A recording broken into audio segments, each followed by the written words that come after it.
እስኪ ከናንተው ሰው ሰራሽ ጥርስ ማስተከል ፈልጎ ሴራሚክ፣ ዚርኮኒያ፣ ኢማክስ የትኛው ይሻለኛል ብሎ ግራ የተጋባና ለመምረጥ የተቸገረ ሰው ሐሳቡን በኮሜንት ስር ያጋራኝ።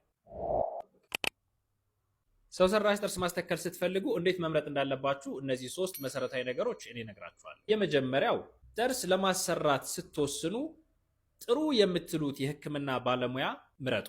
ጥሩ ልምድ፣ ጥሩ ዕውቀት፣ ጥሩ ኤክስፔሪየንስ አለው ብላችሁ የምትመርጡት የህክምና ባለሙያ እናንተ ላይ ምርመራ አድርጎ ምን አይነት አማራጮች አሏችሁ የሚለውን በግልጽ ያስረዳችኋል። ለምሳሌ የእናንተ የድዳችሁ ጤንነት፣ የተፈጥሮ ጥርሶቻችሁ ሁኔታ፣ የአመጋገብ ስርዓታችሁ፣ የስራችሁ አይነት እንዳጠቃላይ አይቶ ሴራሚክ ነው ጥሩ፣ ዚርኮኒያ ነው መሆን ያለበት፣ ኢማክስ ነው መሆን ያለበት፣ ክሮሞ ኮባልት ነው፣ አክሪሊክ ነው ወይስ ወጪ ገቢ የሚሉትን ዝርዝር ጉዳዮች እንደ አማራጭ ይነግራችኋል።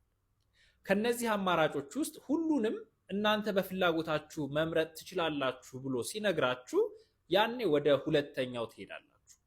ሁለተኛው ምርጫችሁ ኢኮኖሚካል አቅማችሁን አውቃችሁና ተረድታችሁ ብትመርጡት ለእናንተ ሊጠቅማችሁ የሚችለውን እና ከአቅማችሁ ጋር ሊመጣጠን የሚችለውን የጥርስ አይነት ትመርጣላችሁ።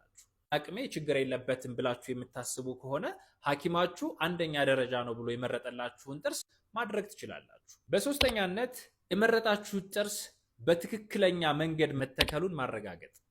ዚርኮኒያም አሰራችሁ፣ ሴራሚክ አሰራችሁ፣ ኢማክስ ወይም ደግሞ የትኛውንም አርቲፊሻል ጥርስ ስላሰራችሁ ብቻ በመሰራቱ ብቻ የምታገኙት ጥቅም የለም።